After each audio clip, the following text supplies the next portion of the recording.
Today we're going to take a look at some words that start with a P, that end with a T, have a vowel in between, and are easy to pronounce. Or are they? Come on.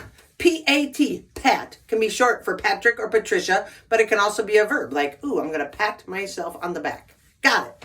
P-E-T, pet. I can own a pet, or I could pet my pet. Got it.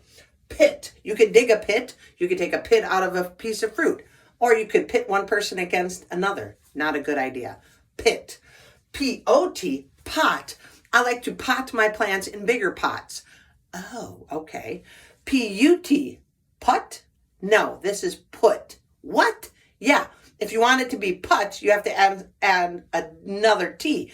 But if you want it to be put, P-U-T, it's not a huh?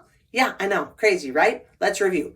Pat, pet, pit, pot, put, put. Like in a golf putt. Got it? Why does English have so many words that follow a rule and then they just change the rule? I don't know, but now you can read and pronounce this sentence. I hope it's a bit of a tongue twister. Pat put the pot in the pit next to the pets. What? Come on, English. Can you make a sentence with one of these words? Or do you have a pronunciation request?